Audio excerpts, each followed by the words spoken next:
Hoş geldiniz. Merhabalar kıymetli dostlarım, değerli takipçilerim. Yeni bir güne başlıyoruz. Bugün 20 Eylül Salı. Umarım güzel bir hafta başlangıcı yaşadınız. Pazartesi gününüz umarım keyifli geçmiştir. Çünkü güçlü bir gündü. Bugün de dün de bahsetmiş olduğum gibi güçlü bir gün. Venüs ve Uranüs'ün birbirlerine olan o güçlü çekimi bu sabaha karşı 06.44 sıralarında kesinleşecek. 07.44'te tam olarak kesinleşecek. Dün de etkiliydi, yani pazartesi günde. Bugün daha da etkili olabilir. Günün özellikle ilk saatlerinde muhteşem çalışır bu iki gezegenin bu şekildeki 120 derecelik açıları. Sürpriz getirir genellikle, sevinçli haberler getirir ve hayatımıza bir yenilik katabiliriz. Burada yeni bir başlangıç olarak da değerlendirebilirsiniz. Venüs Başak'ta, evet, çok rahat ettiği bir yerde değil. Hani Venüs Başak Burcu'nda. Tabii bu görünüm mesela Venüs'ün daha güçlü olduğu, işte Uranüs'ün daha güçlü olduğu yerleşimlerde olsa çok daha güçlü etki alır ama yine de güzel ve özel etkileri olacak. Dün de söylemiştim, tekrar bir hatırlatalım. Evet, Plüto 26 derece Başak Burcu'nda, Güneş 26 derece Başak Burcu'nda ve Uranüs de Venüs'ün hemen yanında. Uranüs bu iki tarafa da aslında açı yapıyor. Bir yandan Plüto'ya açı yapıyor, bir yandan Uranüs'e ve Kuzey Düğüm var yanında. Şimdi bu görünüm bazı gündemleri böyle toparlayabilecek, güçlü, değiştirebilecek güce sahip bir açı. Dönüşüm dediğimiz, çünkü Plüto da var işin içerisinde. Uranüs de yenilik gezegeni. Bir takım konuları değiştirebilir. Güçlü bir dönüşüm enerjisidir. 26-27 derecelerde ve 18 derecelerde gezegeni olan arkadaşlar toprak burçlarında mutlaka bu etkilerden ikisinden birden etki alacaklar. Venüs 18 Uranüs'le ama Güneş ve Plüto hala 26 derecede ilerliyorlar. Beklemediğimiz yönde yenilikler getirir yaşamımıza. Zaten Merkür Retro bir süredir bizi zorluyor, biliyorsunuz. Hani sıkıntılı anlar yaşatıyor bazılarımıza. Fakat nispeten işte bu güzel açılarda arada bazı hoşluklar yaratacaktır. Ve bugün şimdi şu alanlarda güçlü olacağımızı söyleyebilirim. Ay Yengeç Burcu'nda. Duygusal olarak çok hassas bir yapıda olacağız. Hani biraz daha korumacı, kollamacı, aileci, biraz daha sahiplenen bir açıda olacağız. Ve Merkür'ün de tabii retro olması biraz hani geçmişe götürecek bizi. Zaten Yengeç biraz maziyi sever. Nostalji burcudur zaten. Merkür de retro olduğuna göre demek ki geçmişe dönüyoruz. Çocukluğumuz, gençliğimiz, hayatımızda yaptığımız ya da güzel anılar, biriktirdiğimiz güzel anılar olabilir. Güzel tesadüfler olabilir bugün.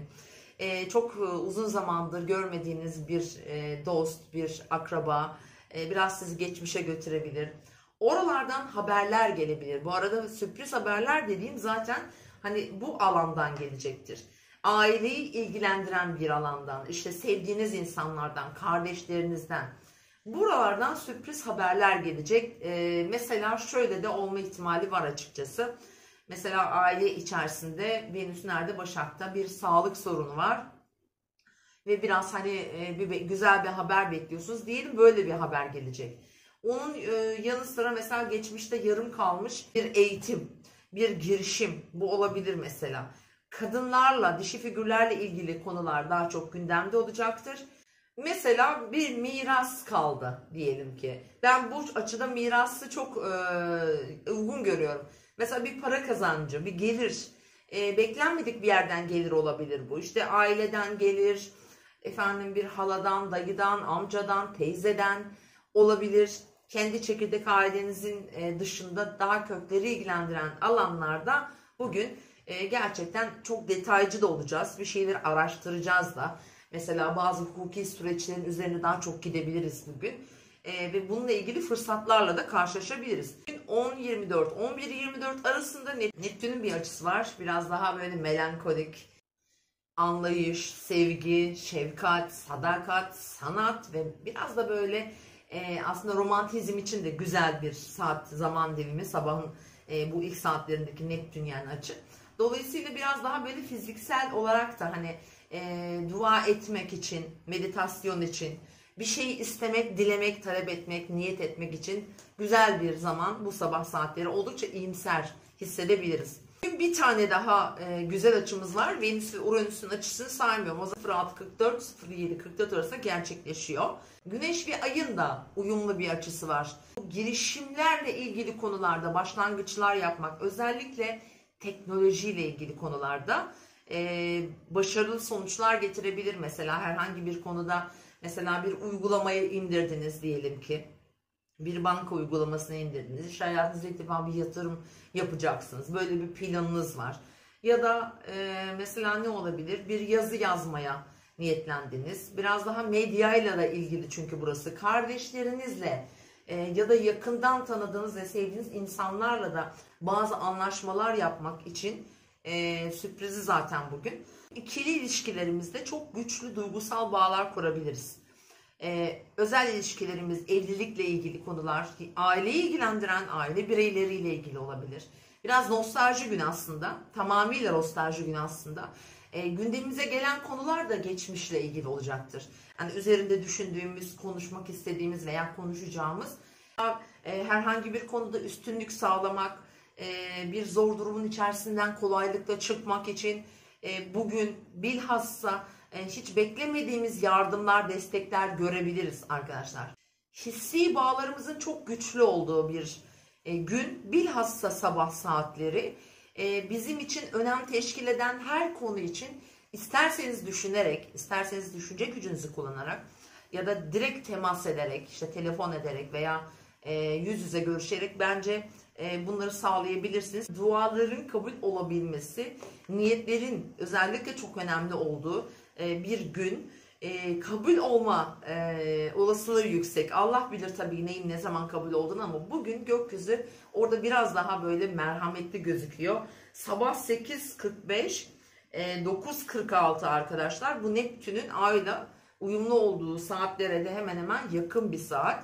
Gerçekten maneviyata çok yüksek bir gün. Özellikle bu saatleri manevi anlamda her şekilde kullanmanızı tavsiye ediyorum. İleriye dönük plan ve projeler için de çok faydalı olacaktır. Çünkü Uranüs'ün Güneş ve Plüton'un da hala bu sağlamlaştıran, dönüştüren etkisi sürüyor. Diğer saat bugün 15:54, 16:55'te arkadaşlar. Bu da yine mesela yakın çevremizle ilgili konularda, yeni girişimlerde kendimizi sürpriz bir şekilde bir işin içerisinde bulabiliriz bugün. Bir iletişim içerisinde bulabiliriz. Bir kadın figürle mesela bir iş bağlantısı, bir iş görüşmesi sürpriz şekilde gerçekleşebilir. Özellikle bu saatleri kullanırsanız, akşam saatlerinde, özel ilişkilerimiz dahil zaten her zaman buna, çok daha yapıcı sonuçlar getirebilir. Diğer saatim 22:53, 23:51'de. Bu saat için de yine söyleyebileceğim aslında ilişkileri yapılandırmak olabilir. Biraz geçmişte bağ kurmak istiyorsanız eğer bunu yapabilirsiniz. Bence sorun teşkil eden ne varsa konuşulabilir. Çözüm bulunabilir.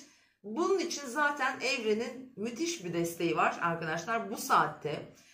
Özellikle mesela güzel bir kahve yapın, bir çay yapın, bir yemek yapın. Bir tatlı, bir pasta, bir kek yapın. Paylaşın. Sevdiğiniz birisiyle birlikte böyle oturun, sohbet edin. O kadar tatlı gelecektir, o kadar iyi gelecektir ki, o kadar şifalanacaksınız ki. Yani ayın yengeçte olmasından dolayı bunu söylüyorum. Çünkü maddi manevi beslenmeyle de çok, duygusal beslenme de bugün çok önemli. Bunu yediklerimizle de sağlayabiliriz. Yani can boğazdan gelir. İnsanlarla, kişilerle daha derin bir bağ kurma ihtimali çok yüksek. Burada daha derin, daha güçlü hissedebilirsiniz. Daha iyi anlayabilir iki taraf birbirini.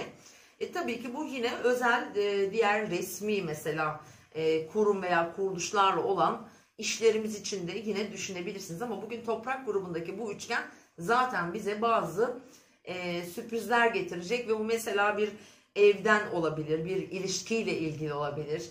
Mesela başka ne olabilir?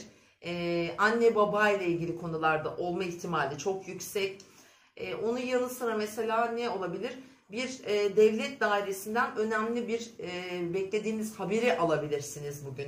Yine mesela bu temel hayatınızdaki konuları ilgilendirebilir. Mesela evimizdeki bir sigorta, bir vergilendirme veya bir satış işlemi var.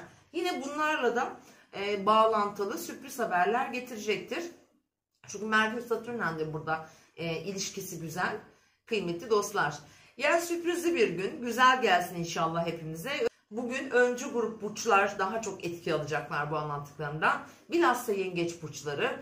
Tam karşısı tabii ki Oğlak burcu, Koç ve Terazi burçları. Bu anlattıklarım bugünkü bu hayatımızdaki temel konular, ister ev olsun, yaşam yeri, hayat standartları, aileyi ilgilendiren konular. Bu konular çok daha fazla gündemimizde olacak ama daha çok aile aslında.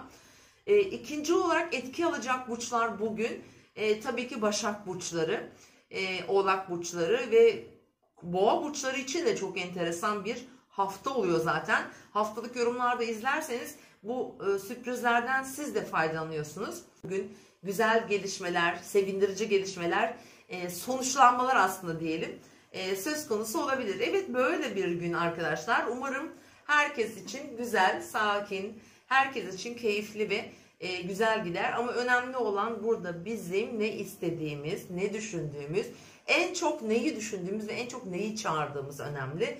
Biz ne istersek evren bize onu gönderiyor. İyi düşünün lütfen. İyi şeylere konsantre olun. İyi şeyler gelsin hayatınıza. Sevgili dostlarım, bunu birkaç kere deneyince inanın siz de inanacaksınız bir an.